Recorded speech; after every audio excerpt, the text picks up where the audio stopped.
Namaskar and a very good afternoon to everyone. I am Mukta Kandial and you are watching our special live interactive session Teaching Learning Intervention for Inclusive Classroom. And for this entire week, CIT NCERT has come up with a 6 days online training on specific learning disabilities.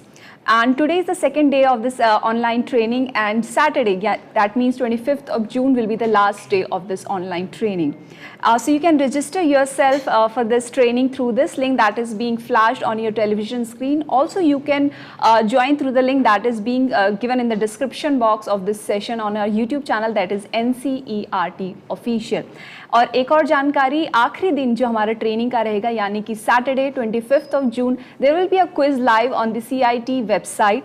And whoever will be scoring more than 70% will be given the award certificate from the NCERT. So the topic we have today on the table for discussion is manifestation of SLD in classroom, and we are joined by one of the two esteemed guests with us. The very first expert we have today is Arun Fernandes. Sir is founder and managing director at D Learners. Namaskar, sir, and a very warm welcome in the session. Morning, ma'am. And the second expert we have today with us is Professor Rama. Ma'am is former professor of special education and Dean Academic, Regional Institute of Education, NCERT, Mysuru. Namaskar, ma'am. Namaskar. And along with me, you are seeing the sign language expert, Ms. Gargi Shukla, with me on the screen, who will be interpreting the entire session with you, for you. And you can watch this program on PMeVIDYA channel number 6 to 12, also on our YouTube channel, that is NCERT Official. So if you have any question, any queries related to this session or to this online training, you can call us on a number that is 8800440559.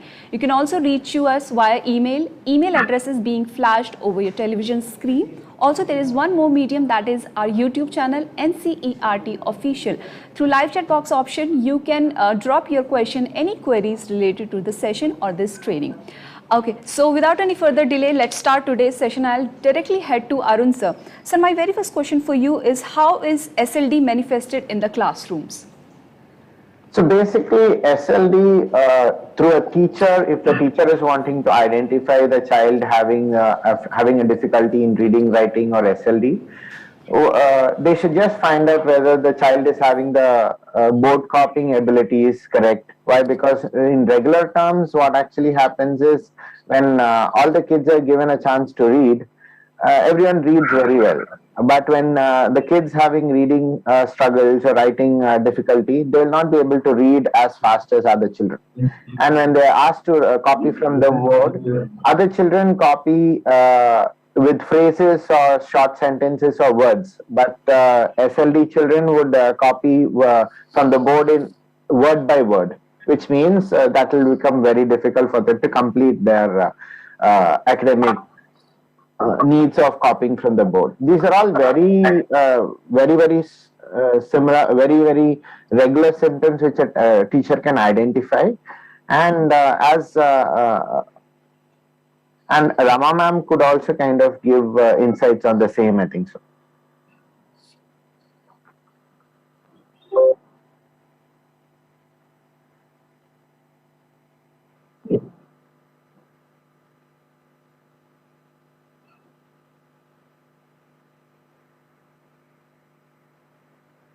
Yes. Before that, I would like to just give an idea about what is the recent concept of that SLD, because that there is sometimes it may be narrow, it may be this one. So I can quote about British Columbia Association of School Psychologists, which define about different roles of the that is not only school psychologists and different personnel who will help us in identifying the disabilities, particularly specific learning disability. So here we can consider these disorders are different from other individuals as they have more problem in processing the information, that is perceiving, thinking, remembering, or learning. Okay, so there are various areas of that is specific learning disabilities also. So on the basis that we can say dyslexia, dyscalculia, dysgraphia, etc.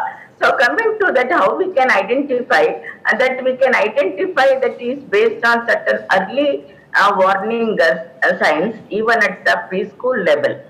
Say, for example, that there will be some mild problem in the motor development also, but that is not very obvious, like in case of ID or something. But when it comes to language development, they are little bit late in talking, and pronunciation problem also may be there. They have difficulty in using appropriate vocabulary, and also that rhyming, that when we teach rhyming or expect them to rhyme, that they have difficulty in learning numbers, the alphabet and dates of the week, which are presented sequentially.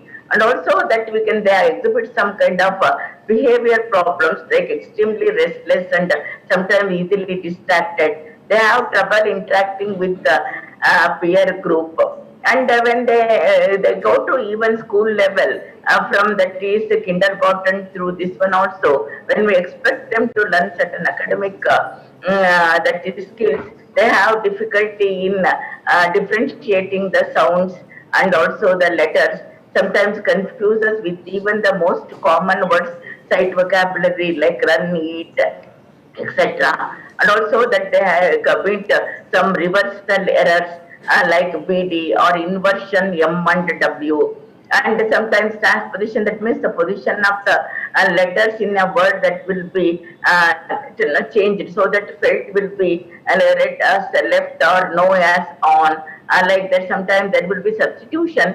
They know the word, for example, house is there, that they will just decipher the meaning and they tell home.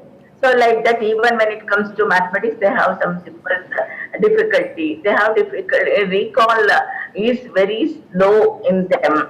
And also learning the new skills take more time, especially which depend on more memorization. And coming to the behavior problems, they are more impulsive in the sense without considering the consequences are anticipating, they express whether their emotions or ideas or behavior. A lack of planning, so whatever they have to do with the time or that space, they can't plan properly.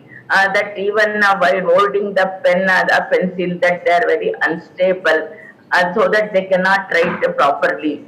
They have trouble in learning about time. Time here, not only reading the clock, but is the concept of time. How much is 10 minutes, 15 minutes, and all that they have. So time management is very difficult. They have a poor coordination, particularly fine motor coordination. Sometimes that they get confused about the surrounding and they may be prone to accidents. So these are the symptoms which are exhibited early, that we can identify them on the basis of these kind of symptoms. Okay. Thank you so much, ma'am, for throwing light. Yeah, thank you so much, ma'am, for throwing light on the question, the topic. Ma'am, if we talk about behavior, so what do you think? How does the behavior of the children with SLD differ from the ones without SLD?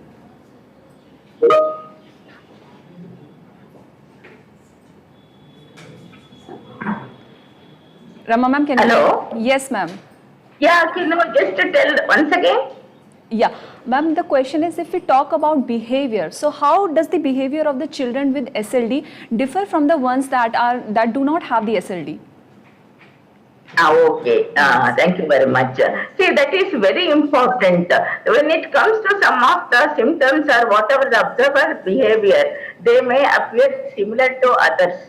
But that if we try to understand what is going on at the psychological level, that we can see they have difficulty even in the processing of the information, which we may not find in other types of individuals with some difficulty. So they have attention disorders. Sometimes that they may be hypoactive or that is excessive active also, and they can't pay attention for a required amount of time. And as I already told, they have fine motor coordination problem.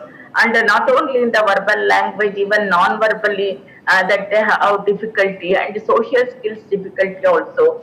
That is why they cannot interact with their peer group or understand the intention of others, what we call pragmatic learning difficulties. And when it comes to oral language also, they have difficulty in speaking, vocabulary, in mathematics, etc. But all these things that we can attribute it to difficulty in some of the psychological processes like recognition of the sounds, letter of the words, or short-term memory. So they lack other organization and they cannot adapt the proper style of learning, and they cannot plan certain activities also. So from this diagram, the model, we can understand any learning process that takes place in mainly three stages. Whenever there is an input, the input may be visual or auditory or kinesthetic, anything. So that an individual has to pay attention for the required amount of time, and they have to process the information. That means to find out whether it is similar or dissimilar, and also that with the working memory, that means it is a shorter memory, and they should be able to judge whether it's a new knowledge or a old knowledge, and they should be able to link, so that they consider the activating process. And also higher order, they can use sometimes logic and reasoning to make the information more meaningful, because that if it is only meaningless, it will be difficult. And by using even auditory processing, visual, that means understanding the sounds and also the pictures, that information will be transferred to long-term storage, and whenever it is required, it will come back to the short-term, that is the working memory. So that the output will be spelling, testing, writing, or any kind of thing. But what is happening in the children with the learning disability, they have difficulty in the beginning itself. Sometimes they can't pay attention, or that their short-term memory also may be limited, their processing speed may be very less, and they have difficulty in discriminating the sounds and the pictures, and all that now hinder the transfer of the information from the long term to long term, then short term to long term, and thereby that input also will not be there whenever it is required. So these are some of the differences that we can notice, depending upon that if they have any problem. They can have problem at the phonological level itself. That means understanding how many words are there in a sentence, or that the rhyming, or that understanding the phonemes in a particular word. For example, if I say stress, what are the sounds that are there? Or nakshatra. When I say what are the sounds, that is the phonemes that are there. So these are some of the difficult things. Even if I say that certain words, that sounds or phonemes, they cannot blend it and making it a word. For example, if I say sagara, they should make it a sagara. That may be difficult for them. So by using the sounds, they should be able to produce different words. That is very difficult for them. Okay. Oh, thank you so much, ma'am. And as we are joined by numerous number of viewers with us, the very first question, one of the question we have is from our viewer. He asked that how can short-term memory be improved who suffer from SLD? Short-term memory? Yes, ma'am. Will you please repeat it once again? That's a audibility problem. No problem. Ma'am, the question we have received from one of the viewers is how can short-term memory be improved who suffer from SLD? Okay. Yes. Short-term deficits, how that is going to affect, isn't it? So that see, any information has to be retained in the that is the sensory level for some fraction of time. So it is not there for the longer duration. When the input is there, sound or anything, see that I am continuously speaking. That the audience have to keep all the words in the mind for some time, then only that it will be transferred to later stage, because some kind of processing take place. And they have this kind of problem, and even the visual also, the decay will be fast. As soon as the impression comes, sometimes it may be decayed, it may be due to attention problem, or that they have some kind of a deficit. It is like a platform wherein you can do many kind of manipulation before shifting to the long term. So they have difficulty in the first stage itself. So what you have to do, you have to present the same information again and again. what you show for a smaller period, that they require longer period. For example, copying from the board. So teacher will write something on the board and within given time they erase the board. But these children, they take a lot of time because of concentration and that short-term memory, and also sometimes they cannot read fast, and many things are there. So what you have to do, presenting the information again and again, giving more time is the way that we can help these individuals. Thank you so much, ma'am, and I hope the viewer Raman Raju, you got your answer and you will start working on those tips that Professor Rama has just given. Arun sir, we'll now head towards you. So the question we have for you, sir, is how does the classwork assignment reports of child with SLD differ from peers? So basically, as Rama ma'am mentioned a lot of things here, when we are talking about writing and when it is memorizing or performing good in academics or so on, we can actually focus on something called VAKT, visual, auditory, kinesthetic and tactile ways of learning. With these kind of learning methods, the children can actually perform well in academics, wherein, like for instance, the normal reporting structure or assessment structure is written structure. But if we kind of adopt oral test for children, that way the children will actually perform well. Why? Because they know the conceptual understanding about the concept, but when it is coming to writing part, if they are not able to write, so that should not define their reporting structure, or that should not define their analysis of their knowledge. So if we can adopt oral test for kids to, for us to understand if the child is understanding the concept well, that is one. And the next thing is this is another way of reporting or assessing a child's knowledge, rather than just measuring the child by only reading, writing aspect of it, but understanding the child, whether the child is able to understand a concept. That is one. And the next thing is on the reporting structure, what I could also tell is there are elements wherein we can analyze the child. Today there are a lot of PLP, they call it as individual educational plan for the children, and if the teacher is having enough time, they can actually analyze the child's level of reading, writing and basic arithmetics, and matching to the intervention plan for the child. So if that works individually for the children, actually the children will actually improve. And refraining a child from rote learning. Repetitive learning might not really make the child enhanced, but it can have VAKT forms of learning, that is visual, auditory, kinesthetic and short-time games. Those ways, if they're able to impose with the child, I think so the child's reporting and the child's academic performance will also increase. Thank you, sir. And again, we have a question from one of the viewers. Preeti Yadav has asked that does this disability also found in adults too? I mean, is there any relevance with the age group as well? Yeah, I myself is a dyslexic only, so that's why I've been in this panel. And dyslexia, I won't say it is a disability, I will only say it is a difficulty on reading, writing or core academic skills is what I perceive it as. And yeah, it is relevant for everyone, and it is not it is a permanent gap between others and kids or individuals having SLD, wherein the left and right, as ma'am was mentioning, left and right orientation would be a difficulty, and when it is, but there are ways wherein you can overcome it and master it also.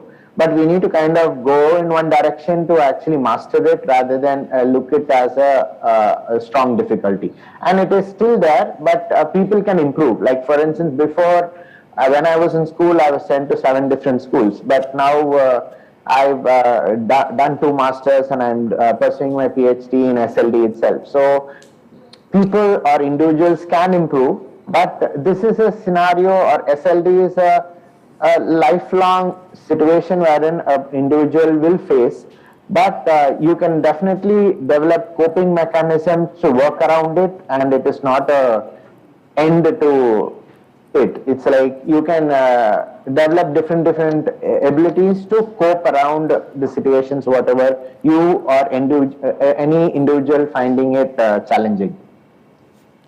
Thank you so much, sir, for answering that. Arun, sir, we have one more question from our viewer, Swati Pandey. She has asked that ambidextrous person also face this problem at some point of time. So, can you repeat the question again? Yes, sir. The question is, ambidextrous person also face this problem at some point of their time? The first thing is ambidextrous. I don't understand that particular word. I'm not able to hear it properly. Sir, ambidextrous. Okay. Rama ma'am, do you have any answer for that? Yeah, dexterity, you mean? Hello? Yes, ma'am. So, ma'am, our viewer, Swati Pandey, has asked, ambidextrous person also face this problem at some point of time? See, that the problem may be there in any individual, any time. But the only thing is when the problem starts during the developmental period and continues throughout the period of life, then you can consider it as having specific learning disability. Even many individuals at the early stage, they have the problem. All of us have passed through that kind of problem. Similarly, if we are having any other kind of problem, like a concentration problem, we may have some difficulty in learning some component. But here what we say is, every individual faces the difficulty, but it is the duration and the intensity and the severity that differentiates children with SLD from anybody else with some kind of difficulty. But if you take intellectual disability, they have problem not only related to language processing, they may have problem in almost all the areas, even gross motor skills also. So that's how that we have to differentiate what are the problems that are there at a given time, and also what is the duration, what is the intensity, and that differentiate one person from the other. Thank you so much. I think that I answered. Yeah, thank you so much, Rama ma'am, for answering that.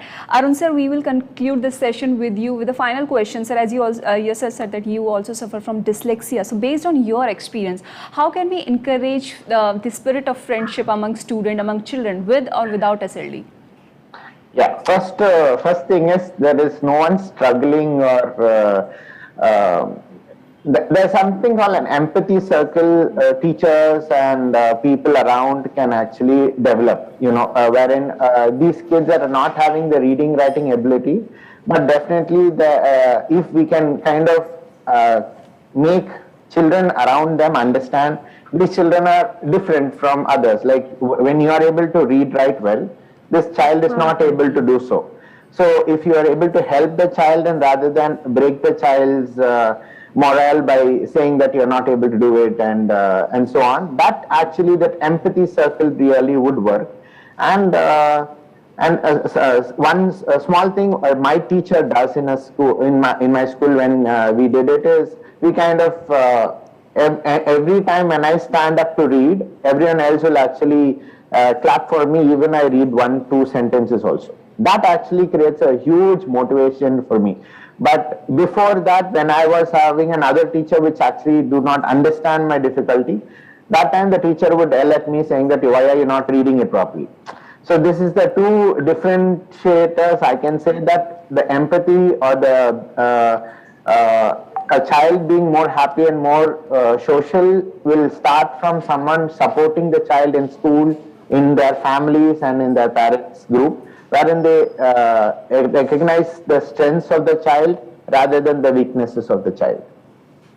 Thank you so much, Arun sir, for these great tips. I hope this reach all the students out there who is needing them or not.